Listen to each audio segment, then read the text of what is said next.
Hello and welcome to episode 120 of Communicast, the podcast dedicated to enhancing communication skills. I'm your host, Scott D'Amico, president of Communispond. Today I'm joined by Bernadette Jones, CEO and co-founder of Visionova HR Consulting.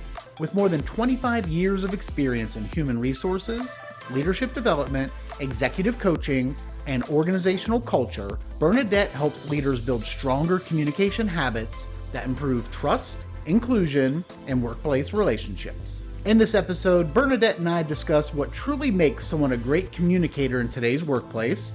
We explore the connection between listening and leadership, why intentional inclusion matters more than ever in multi-generational teams, and how clarity and emotional intelligence directly impact workplace culture. Whether you're leading a team, navigating workplace change, or simply trying to become a better listener and communicator, this episode is packed with practical insights you can immediately apply. Let's dive in. Bernadette, thank you so much for joining me today. Well, thank you for having me. I'm very excited about this. My pleasure. Really looking forward to the conversation. Before we jump into it, if you can, tell the listeners just a little bit about you, your career background, and the work that you're doing today. Okay, sounds good. So my name is Bernadette Jones. I'm the CEO and co-founder of Visionova HR Consulting and Training. And I've spent over 25 years in human resources in HR because I had always been drawn to people, how we work, how we communicate, and how we thrive in the world of work. So one thing I realized early on, something pretty simple, but it was powerful, and that was that people spend most of their waking hours at work. And if I could help them improve the 8 to 10 hours they invest in work, I could really help them improve their lives. So that insight has shaped everything I've done since. Over the years, I've worked across different agency industries as a certified HR leader, executive coach, facilitator, and public speaker. So today, a big part of my focus is taking everything that I've learned over those 25 years and distilling it into practical frameworks that leaders can use day to day in their actual day-to-day work. So not theory, not fluff, but real tools that help them have better conversations, build trust, and have more clarity and confidence in their leadership. I love what you said there about how you really look at your role in HR and things like that about making this big chunk of our lives better. We spend so much of our waking Mhm. hours at work, and HR and leadership, when done right, they accomplish that just that. They make people's work lives better, which I think ultimately make the rest Mhm. of their life better. So that is just a great way to approach your work. And as you think about the work that you're doing, you've worked with a lot of different industries, lots of different leaders, and the work you're doing today. I'm sure that you encounter people that are really strong communicators. And I Mhm. know I've worked with a lot of leaders and specifically HR professionals throughout my career that are great communicators. And I will say one of the things that I really do enjoy about the work that I do is that I get to work with a lot of folks in learning and human resources Mhm. development. And it's always such a pleasure because I feel like the people that are drawn to working in HR and learning really do care about people so much. That's always been such a fun part of that. But Yeah. back to what I was going to ask is with the interactions that you've had with folks, you've likely encountered lots of great communicators. So when you hear that, when you hear somebody being described as a great communicator or having strong communication skills, Mhm. what's the image that comes to mind for you? Well, when I hear that great communication skills, I think the image that comes to mind to me is not just someone who speaks well, but it's they connect well. They connect with people. So, of course, that starts with listening, not just waiting for your turn to speak, but actually listening. And it's also about learning or knowing your audience and how you message what you want to say, so it actually lands with that audience. So you can say all the right words, but if people don't receive it the way you intended, then what you said just didn't land, didn't have the impact you really wanted. So great communicators, to me, this is the critical piece. I think great communicators know how to give feedback that people can hear, And just as importantly, how to receive feedback without becoming overly defensive. We're all humans, and when someone says, give you a little feedback, you may have a little defensiveness, but you need a great communicator can control that so the message is not lost. And that's a level of emotional intelligence. So you're aware of your message, how it might land, and you're intentional about building trust and not breaking it. So at the end of the day, if there's no connection, then there's no communication. So a good communicator is a great connector to me. Yeah, and if I think about connection, right, the things that you talked about, the great communicators, they listen. Hmm. They're not just waiting to talk. They really are listening to what you're saying. They really work to understand their audience so that their message is tailored for that particular audience. Because I'm sure, as you know from your work in HR, when you're talking to a group of salespeople versus maybe talking to a group of finance people, Hmm. the way that you're going to couch that message is likely going to be a little bit different. And then I think the last thing kind of you really hit on is that great communicators are coachable, right? They Hmm. can take that feedback, they Yes. can accept things and understand I might need to flex or tweak or change things based on the feedback that I'm getting from my audience, whether it is direct feedback that, Bernadette, that message really wasn't resonating with the Hmm. audience or whatever it is, or kind of the indirect feedback that you're picking up on when you're presenting and you're speaking. You see the arms are crossed, people Right. are leaning Hmm. back, you could tell they're tuning out. So you have to be coachable directly and indirectly when it comes to receiving that feedback. Yes, yes.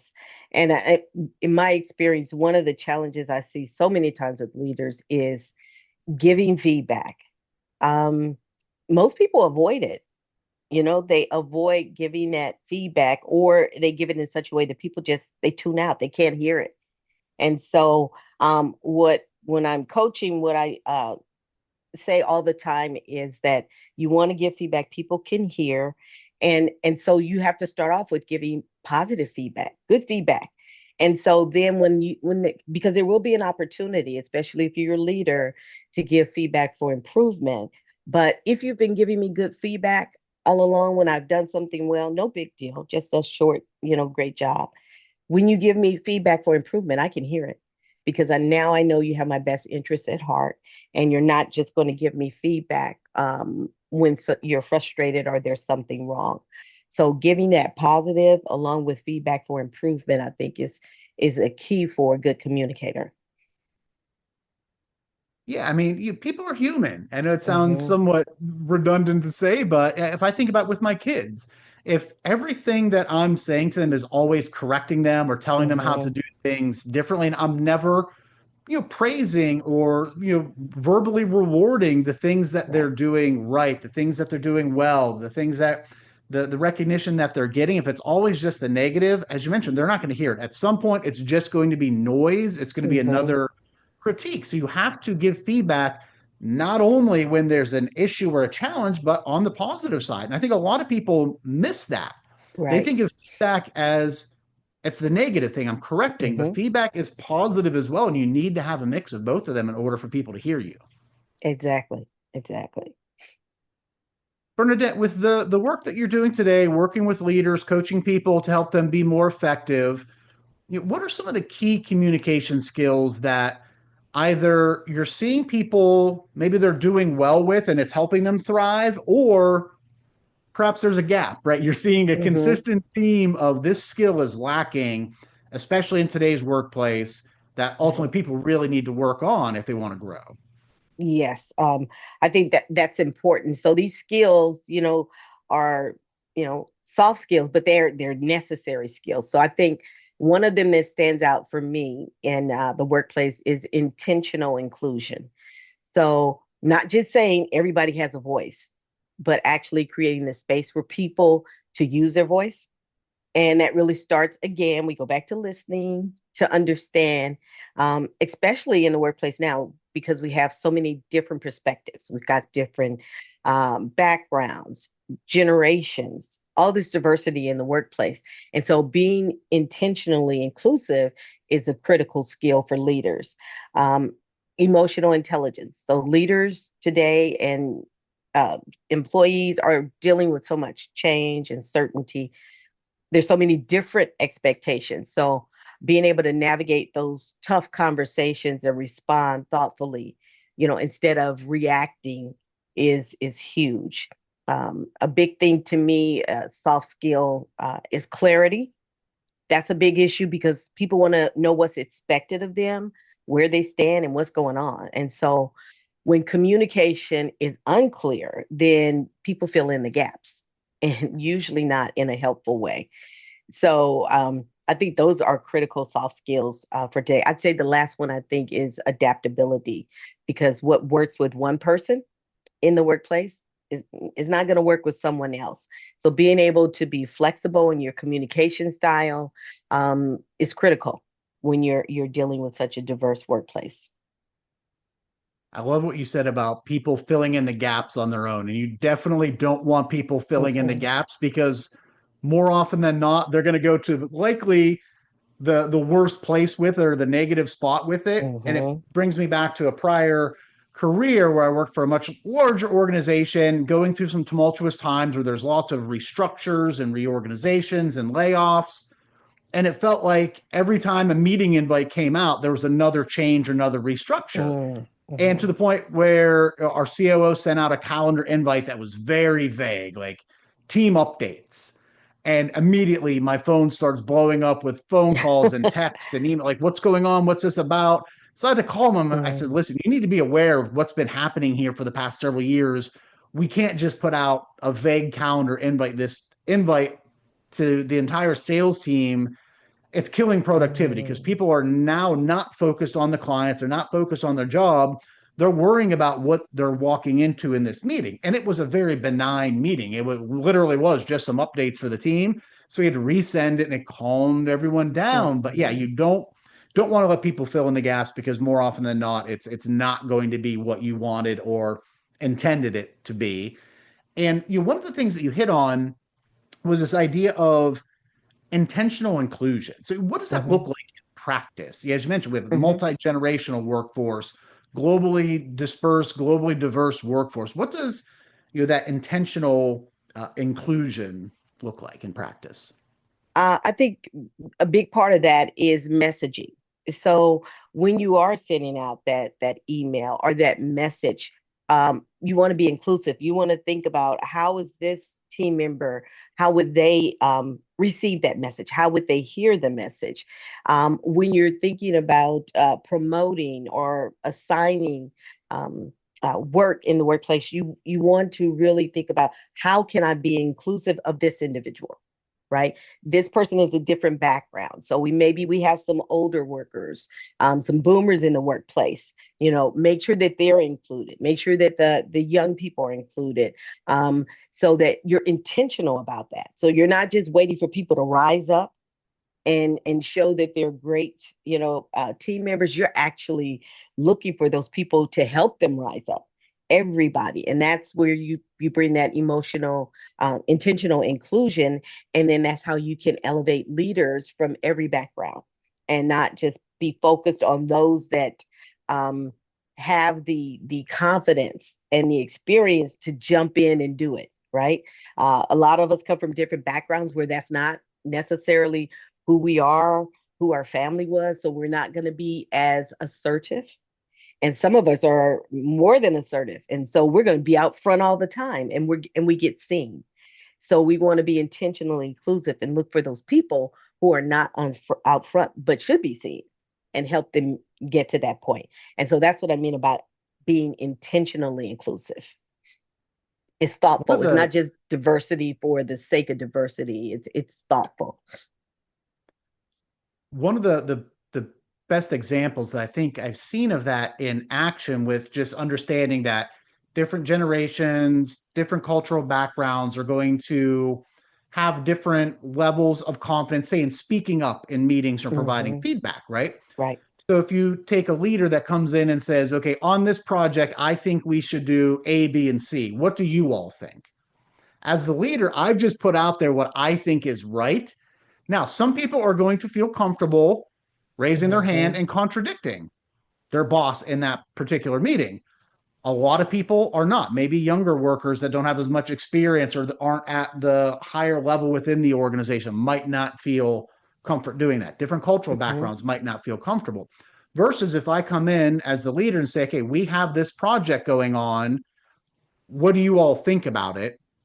Getting their feedback, their thoughts before I provide my feedback as the leader is a great way, I Mhm. think, to be intentionally Yes. inclusive and not add any color to it before I get Mhm. everyone's thoughts around it. Exactly. That is a great skill as a leader to be able to hold back some time and let other people speak first. Yeah, I like that. Bernadette, as you think about the success that you've had throughout your career, and if I were to ask maybe someone close to you, colleague, friend, family member, and if they had to pinpoint it down to what's that key communication skill that has helped Bernadette be successful in her career, what would they share with me? I think they would share listening, really listening. People tell me, I'm a good listener, and I really have worked at being a good listener, and then asking good questions. So in HR and coaching, you don't always have to have the answer. And it took me a while to realize that, okay, I know the answer, but just, you don't have to have the answer. In fact, it's sometimes you're more effective when you don't. You don't jump in with the answer, but you ask the right questions, which helps people to think differently, to take ownership, and then also helps them to come to a better solution on their own. Um, and so it goes listening that goes beyond tone. I mean, body, it goes into tone and body language.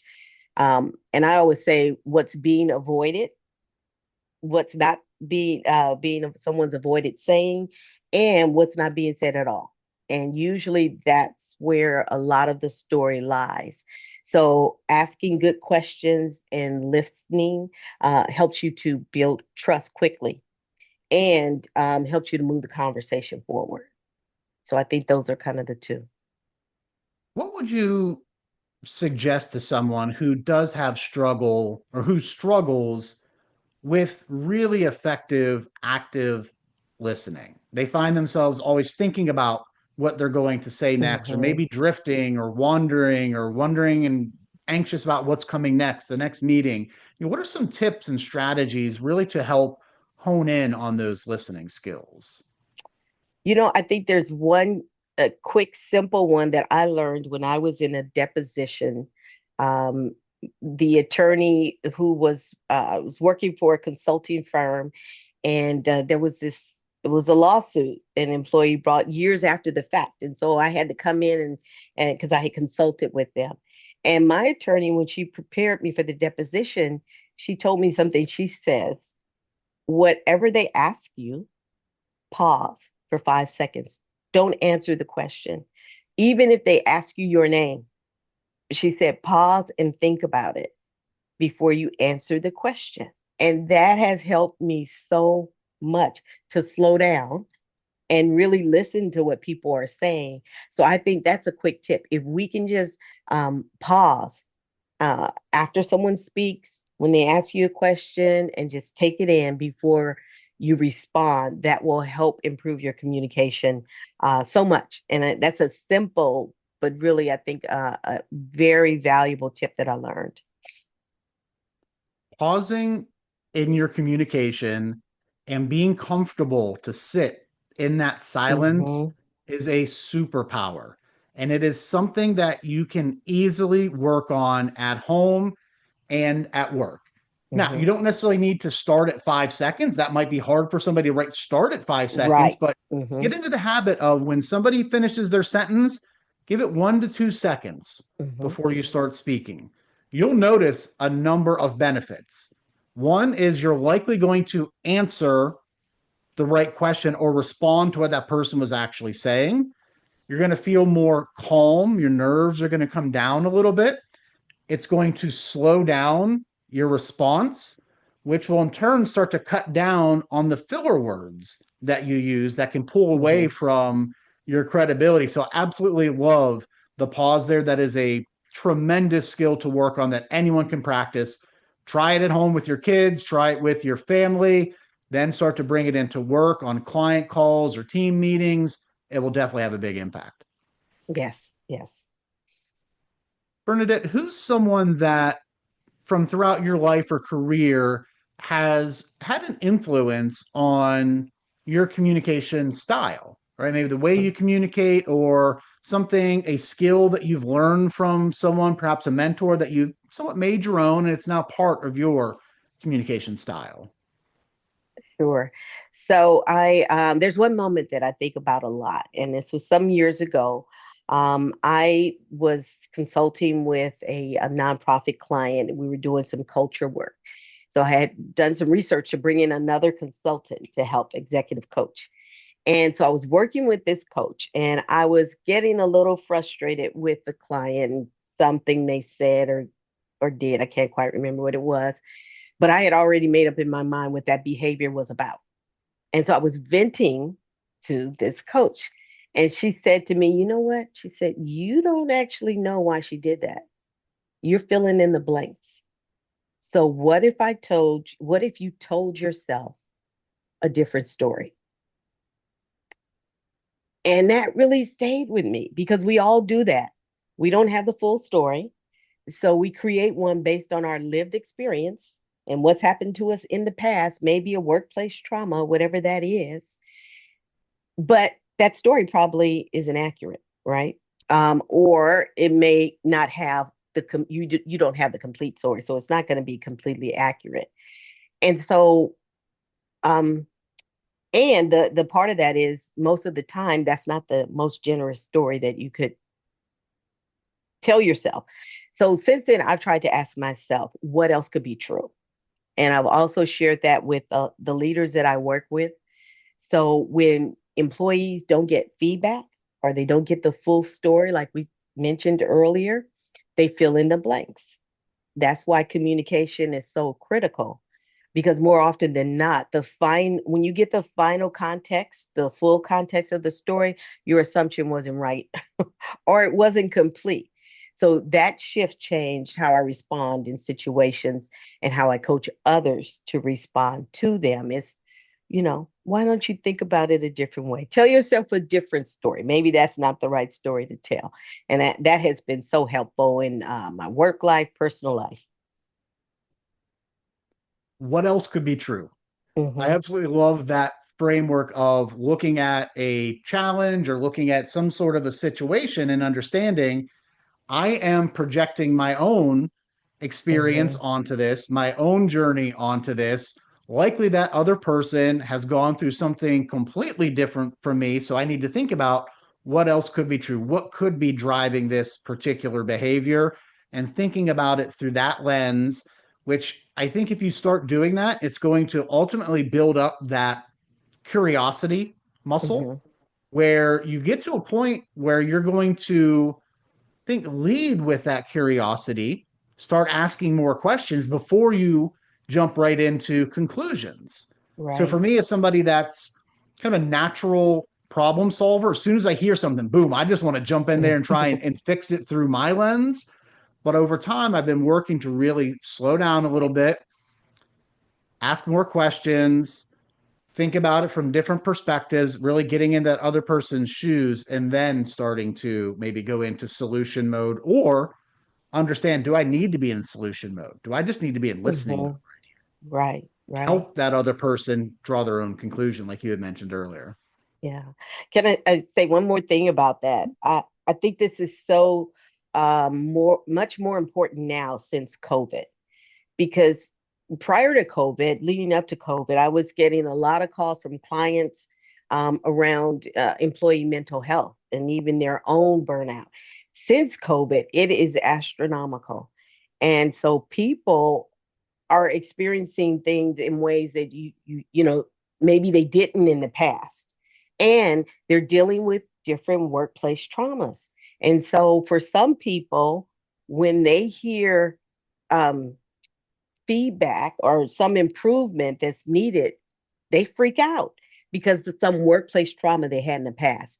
And so being conscious to know that a reaction may not actually be to what I said or what I did, it could be to something that's happened in the past, and being able to say, okay, what else might be true? can be so helpful now because we're in a time where people are just overly stressed and concerned and are bringing taking a lot of it from work, but then also bringing it in. And so we have to be conscious of that. Absolutely. Bernadette, as we are wrapping up, two closing questions. You can take them in either order that you Okay. wish. First, if people want to get in touch, learn more about the work that you are doing, what's the best way to do that? And I'll make sure I put it in the show notes. And then second, what piece of closing advice would you have to folks listening to this, just really around the importance of developing their communication skills? Well, I would say don't underestimate first for those who are new in their careers or developing skills. Don't underestimate how much communication skills really matter. So, yes, technical is important, but how you listen, how you ask questions, and how you express your ideas is what's going to set you apart in the workplace. Um, Ask for feedback and be specific, not just how am I doing, but maybe like, well, what's one thing I can improve in meetings? And then actually take that feedback and use it. And then give yourself time to grow. Communication is something that you build on over time, but the more intentional you are about it early on, it's going to be able to open more doors for you later on. So that would be my advice regarding communication in your career. And then to contact me, I'm on LinkedIn. You can contact me on LinkedIn, or my website is visionovahr.com, and it's visionovahr.com.